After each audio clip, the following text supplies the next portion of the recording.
Rashtriya Swayamsevak Sangh, abbreviated as RSS swəjəmˈseːvək Sangh, lit. National Volunteer Organization or National Patriotic Organization, is a right-wing, Hindu nationalist, paramilitary volunteer organization in India that is widely regarded as the parent organization of the ruling party of India, the Bharatiya Janata Party. Founded on the 27th of September 1925, the organization calls itself a non-governmental organization, the world's largest such, and claims a commitment of selfless service to India. The initial impetus was to provide character training through Hindu discipline and to unite the Hindu community to form a Hindu Rashtra. The organization carries the ideal of upholding Indian culture and civilizational values. It drew initial inspiration from European right-wing groups during World War II.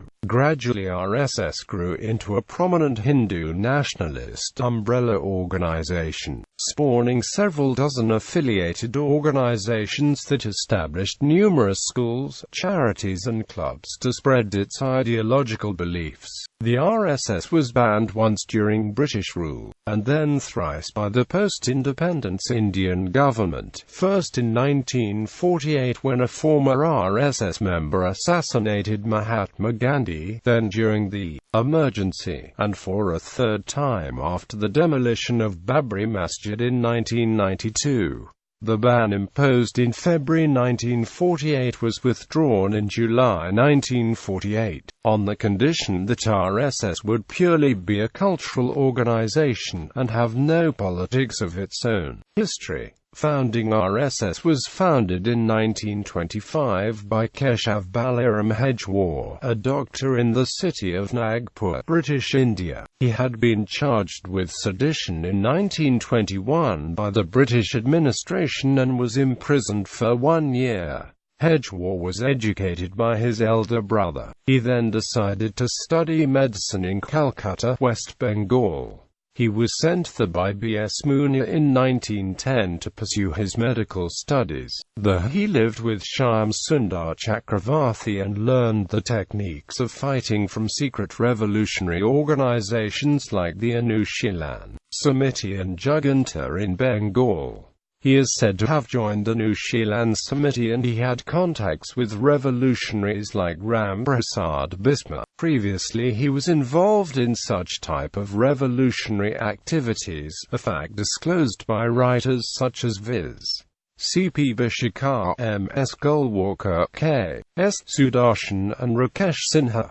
After completing his studies and graduating, he returned to Nagpur, inspired by the armed movement. In his memoirs, the third chief of RSS, Balasaheb Deoras, narrates an incident when Hedgewar saved him and others from following the path of Bhagat Singh and his comrades. Later he left the revolutionary organizations in the year 1925 and formed the Rashtriya Swayamsevak Sangh. Since Hedgewar was primarily associated with the Hindustan Republican Association, he adopted the full constitution of erstwhile HRA and implemented it forcibly in his newly established organization RSS later on. The RSS first met in 1925 just after 2 months of Kakori train robbery in a small ground of Nagpur with 5 to 6 persons on Vijay Dashami. After the formation of the RSS,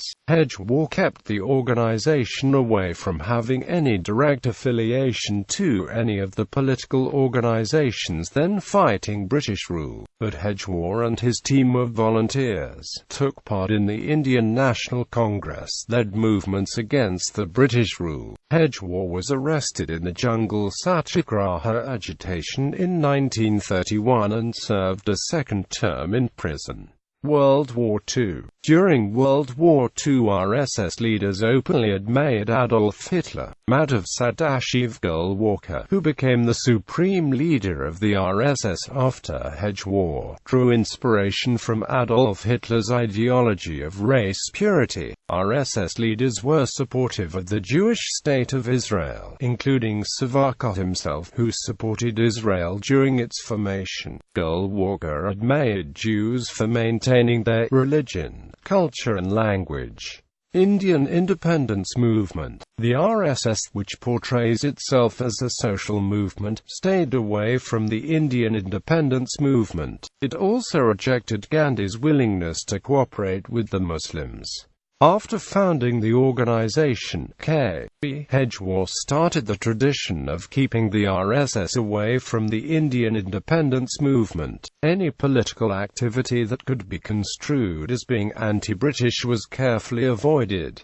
According to the RSS biographer C.P. Ishikar, Hedgewar only talked about Hindu Organization, avoiding any direct comment on the government. The Independence Day, announced by the Indian National Congress for the 26th of January 1930, was celebrated by the RSS only that year and subsequently avoided. The tricolour of the Indian national movement was shunned. Hedgewar personally participated in the Satyagraha launched by Gandhi in April 1930, but he did not get the RSS involved in the movement. He sent information everywhere that the Sangh would not participate in the Satyagraha. However, those wishing to participate individually in it were not prohibited. In 1934, Congress passed a resolution prohibiting its members from joining RSS. Hindu Mahasabha, the Muslim League. M.S. Golwalkar, who became the leader of the RSS in 1940, continued and further strengthened the isolation from the independence movement. In his view, the RSS had pledged to achieve freedom through defending religion and culture, and not by fighting the British. Golwalkar even lamented the anti-British nationalism, calling it a reactionary view that had disastrous effects upon the entire course of the freedom struggle. It is believed that Golwalkar did not want to give the British any excuse to ban the RSS.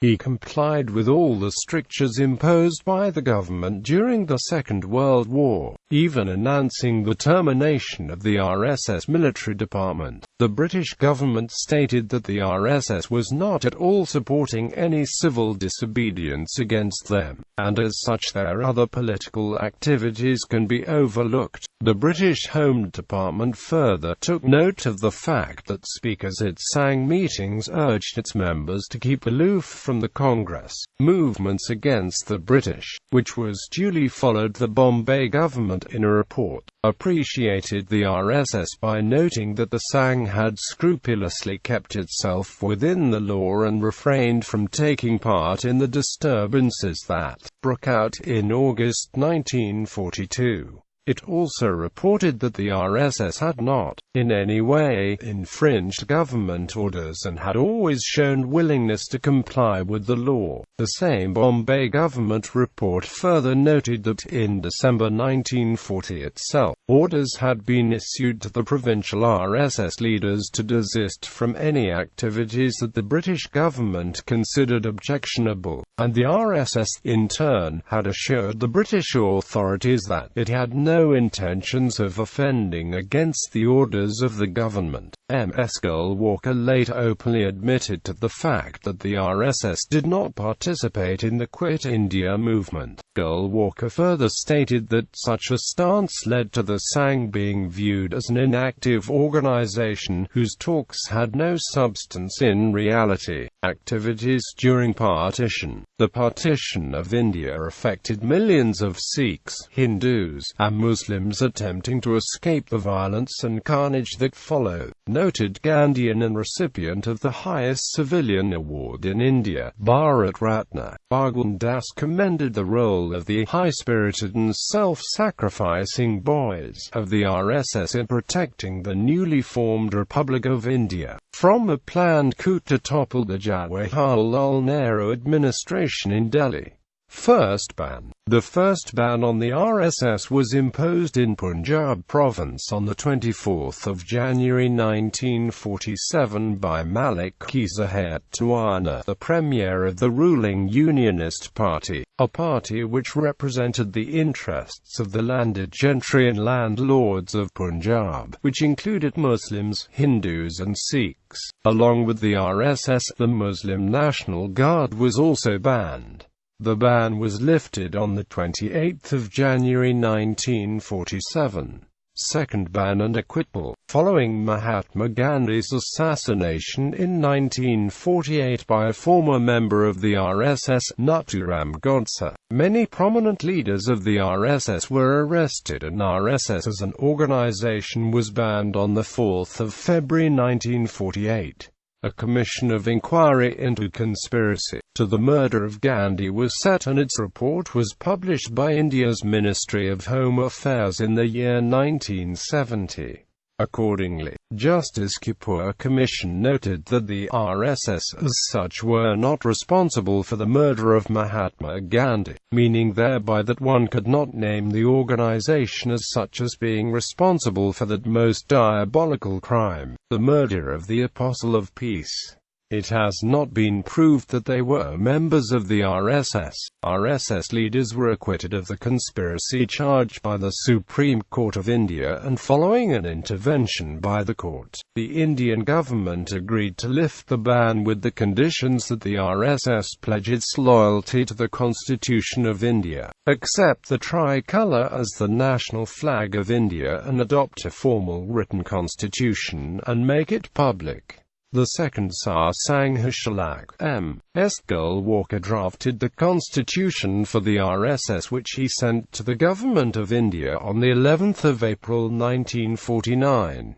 On the 11th of July 1949, the Government of India lifted the ban on the RSS by issuing a communiqué stating that the decision to lift the ban on the RSS had been taken in view of the RSS leader Golwalkar's undertaking to make loyalty towards the Constitution of India, and acceptance and respect towards the national flag of India more explicit in the Constitution of the RSS, which was to be worked out in a democratic manner opposition to the national flag of India. The Rashtriya Swayamsevak Sangh initially did not recognize the tricolour as the national flag of India. The RSS mouthpiece organizer, in its issue dated 17 July 1947, demanded, in an editorial titled National Flag, that the Bharatiya be adopted as the national flag of India, after the tricolour was adopted as the national flag of India by the Constituent Assembly of India on the 22nd of July 1947. The RSS mouthpiece organizer viciously attacked the tricolour and denigrated its being chosen as the national flag of India. The 14th of August 1947 issue of the organizer, in an article titled Mystery Behind the Bharatiya,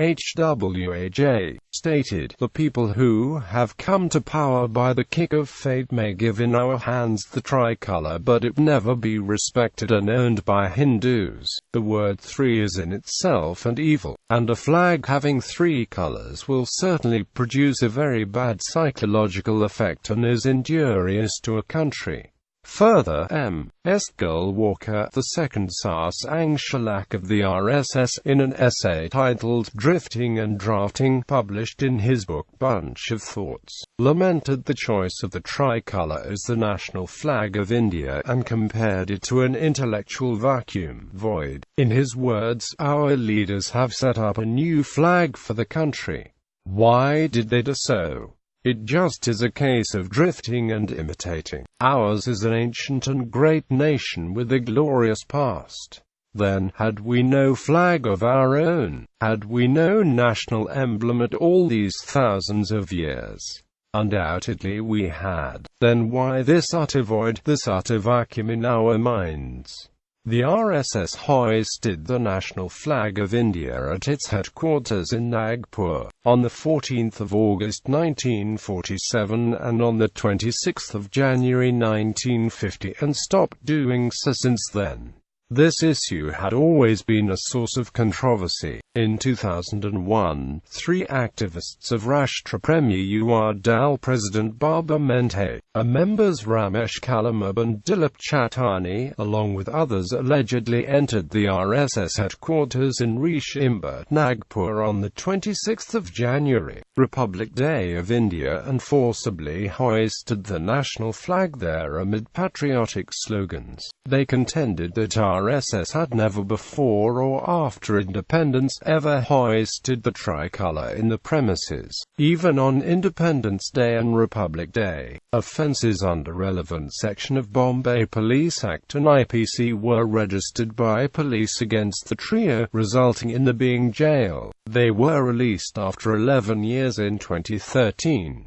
Their arrests and the flag-hoisting issue stoked a controversy, which was raised in the parliament as well. In 2002, subsequently the national flag was raised in the RSS headquarters on the occasion of Republic Day for the first time after 52 years. Opposition to the Constitution of India. The Rashtriya Swayamsevak Sangh initially did not recognize the Constitution of India and heavily criticized it in view of the fact that the Indian Constitution made no mention of Manu's laws from the controversial ancient Hindu text Manusmriti, which had been accused of denigrating the lower castes and untouchables in India. When the Constituent Assembly finalized the Constitution of India, the RSS mouthpiece organizer complained in an editorial dated 30 November 1949 that, but in our constitution, there is no mention of the unique constitutional development in ancient Bharat. To this day his laws as enunciated in the Manusmriti excite the admiration of the world and elicit spontaneous obedience and conformity. But to our constitutional pundits that means nothing. The Rashtriya Swayamsevak Sangh did not stop its unrelenting attacks on this issue, and criticized B.R. Ambedkar's public pronouncements that the new Indian constitution would give equality to all castes. On 6 February 1950, the RSS mouthpiece organizer carried another article, titled "Manu Rules Our Hearts" by retired High Court Judge Sankar Subbaraia, which reaffirmed the support for the Manusmriti as the final law-giving authority for Hindus, rather than the Constitution of India. It stated, even though dry, Ambedkar is reported to have recently stated in Bombay that the days of Manu have ended, it is nevertheless a fact that the daily lives of Hindus are, even at present day, affected by the principles and injunctions contained in the Manusmriti and other smrtis. Even an unorthodox Hindu feels himself bound, at least in some matters, by the rules contained in the smrtis, and he feels powerless to give up altogether his adherence to them. The RSS opposition to, and vitriolic attacks against the Constitution of India and its author B.R. Ambedkar continued post-independence, even long after Ambedkar's death. M.S. Girl Walker II Sangh of the RSS, in his book titled Bunch of Thoughts, asserted, "Our constitution too is just a cumbersome and heterogeneous piecing together of various articles from various constitutions of Western countries. It has absolutely nothing which can be called our own. Is there a single word of reference in its guiding principles as to what our national mission is and what our keynote in life is? No. Decolonization of Dadra, Nagar Haveli and Goa. After the independence of India, RSS was one of the socio-political organizations who supported and participated in movements to decolonize Dadra and Nagar Haveli, which was at the time ruled by Portugal. In early 1954, the volunteers Raja Wakinkar and Nanakirikar of the RSS visited the area around about Dadra and Nagar Haveli and Daman several times to study the topography and also to get acquainted with locals who wanted to switch from being a Portuguese colony to being an Indian Union territory. In April 1954, the RSS formed a coalition with the National Movement Liberation Organization and the Azad Government Dal for the annexation of Dadra and Nagar Haveli into the Republic of India. On the night of the 21st of July, United Front of Goans, a group working independently of the coalition, captured the Portuguese police station at Dadra and declared Dadra independent. Subsequently, on the 28th of July, volunteer teams of the RSS and AGD captured the territories of Narali and Fiparia and ultimately the capital of Silvassa. The Portuguese forces which escaped and moved towards Nagar Haveli were assaulted at Kandval and were forced to retreat until they surrendered to the Indian Border Police at Udava on the 11th of August 1954. A native administration was set up with Appasaheb Kamalkar of NMLO as the administrator of Dadra and Nagar Haveli on the 11th of August 1954. The capture of Dadra and Nagar Haveli gave a boost to the movement against Portuguese colonial rule in the Indian subcontinent. In 1955, RSS leaders demanded the end of Portuguese rule in Goa and its integration into India. When Prime Minister Jawaharlal Nehru refused to provide an armed intervention, RSS leader Jagannath Rao Joshi led the Satyagraha agitation straight into Goa. He was imprisoned with his followers by the Portuguese police. The non-violent protests continued but met with repression. On the 15th of August 1955, the Portuguese police opened fire on the Satyagrahis, killing 30 civilians.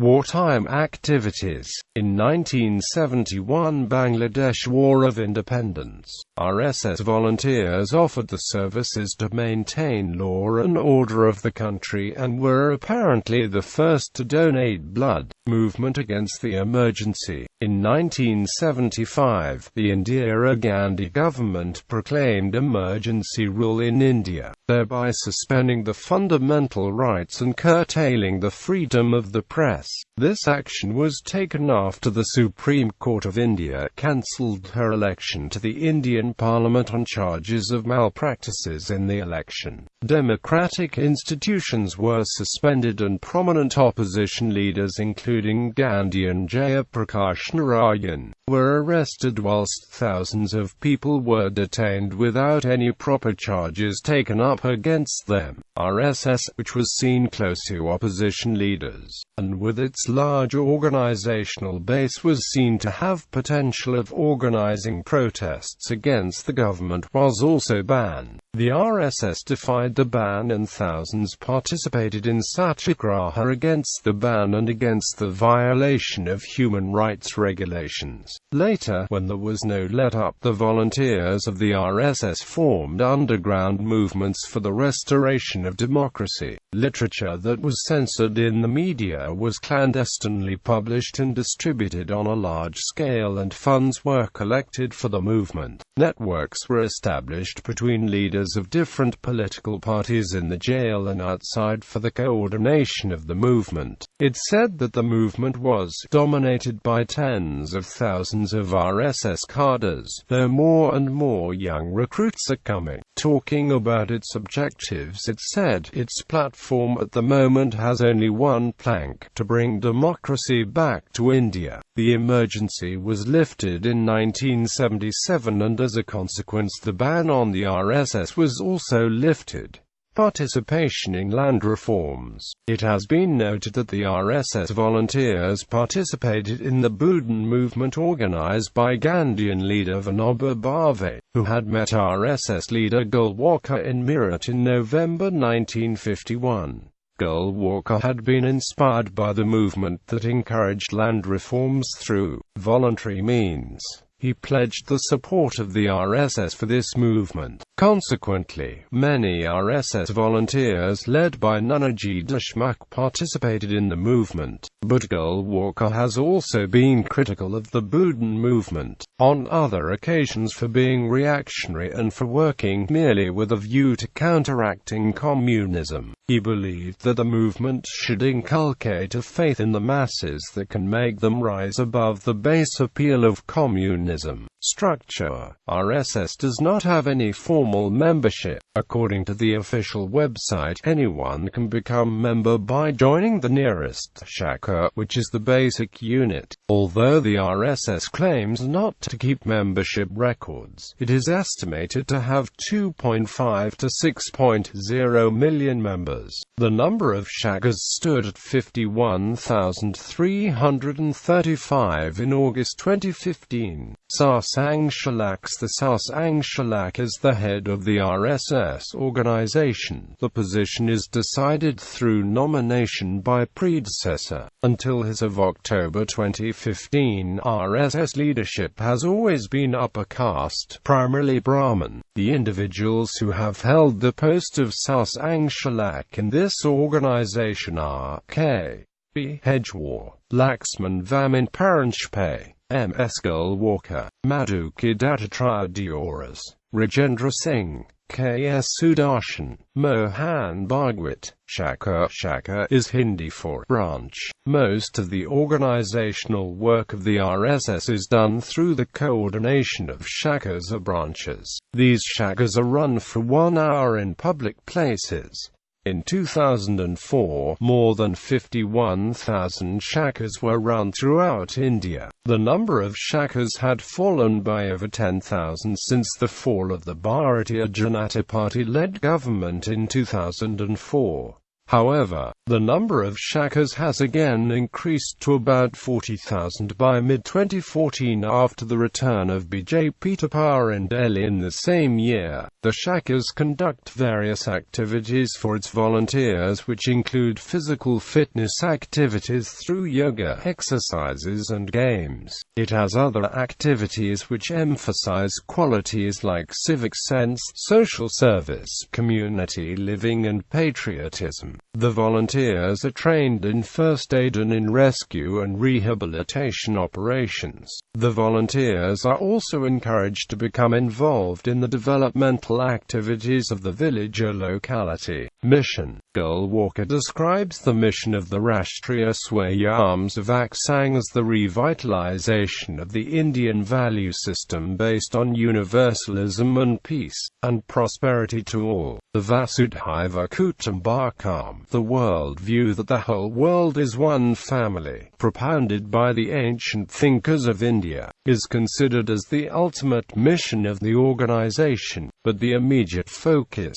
the leaders believe, is on the Hindu Renaissance, which would build an egalitarian society and a strong India that could propound this philosophy. Hence the focus is on social reform, economic upliftment of the downtrodden, and the protection of cultural diversity of the natives in India. The organization says it aspires to unite all Hindus and build a strong India which could contribute to the welfare of the world. In the words of RSS ideologue and the second head of the RSS, Golwalkar, in order to be able to contribute our unique knowledge to mankind, in order to be able to live and strive for the unity and welfare of the world, we stand before the world as a self-confident, resurgent and mighty nation. In Vichadara, Golwalkar affirms the RSS mission of integration as RSS has been making determined efforts to inculcate in our people the burning devotion for Bharat and its national ethos, kindle in them the spirit